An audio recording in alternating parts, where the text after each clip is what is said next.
Philip asked me to marry him. Poor thing. He'll recover. Hello everyone, welcome back to Villains May Cry. We are here to examine the villains in movies and shows and reveal why they are terribly misunderstood and treated so unfairly.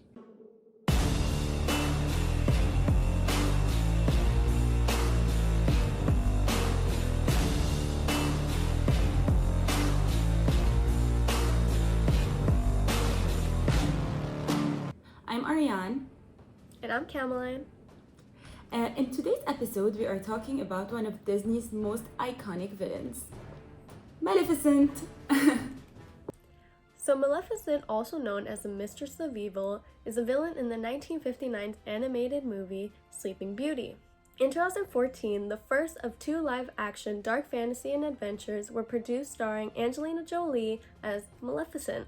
Now, if Aurora is your favorite Disney princess, it makes sense for you to consider Maleficent a villain because she does, after all, plot to kill Aurora at her 16th birthday, so yeah.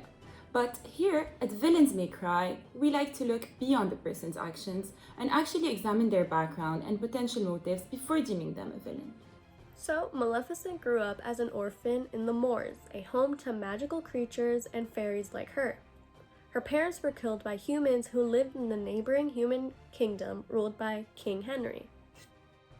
She eventually finds love with a human named Stefan, who gives her the kiss of true love when she turns 16. Over the next several years, Stefan stops coming to Maleficent, Succumbing to the temptations in his human kingdom. In the meantime, Maleficent, the strongest of the fairies, rises to become her homeland's protector. Years go by and the North Kingdom goes to war against King Henry's human kingdom. During the invasion, Maleficent finally reunites with her love Stefan, but he betrays her and actually attempts to kill her. Kill the winged creature. Avenge me. And upon my death, you will take the crown. He ultimately lets her live after poisoning her and ripping her wings off, and he pledges his allegiance to the dying human king, Henry, and tells the king that he killed Maleficent. Now, if you really take a second to think about it, the scene where he rips her wings off is actually an allusion to rape. And Angelina Jolie actually has confirmed the fans' theories and said that this particular scene was indeed a metaphor for rape.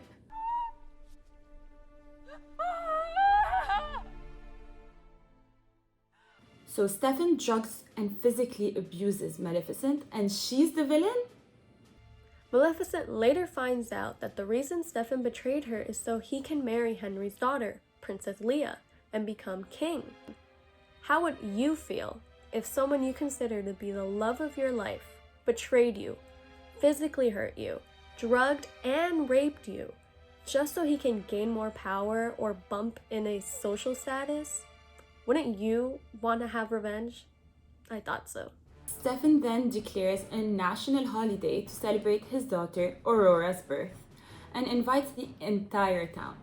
The whole entire town except, you guessed it, Maleficent. I really felt quite distressed at not receiving an invitation.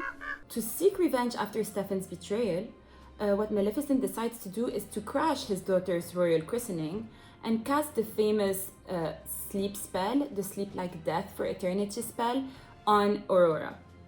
And here's the twist. So this curse that Maleficent cast can only be lifted with, wait for it, true love's kiss, which Stefan had given to her when she was 16. You gotta hand it to her, she's petty in a funny way. Over the years, Maleficent spares Aurora's life on multiple occasions and even have some bonding moments with her.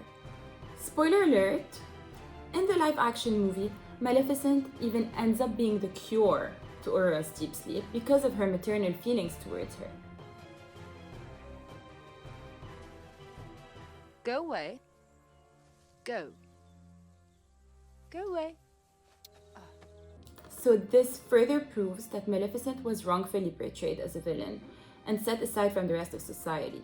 Would any of that have happened had she not been marginalized and discriminated against and bullied? I don't think so. And even after all the bad things that she endured because of humans, and more specifically Aurora's family and her dad, she still turned out to be the bigger person and redeemed herself beautifully, if you ask me.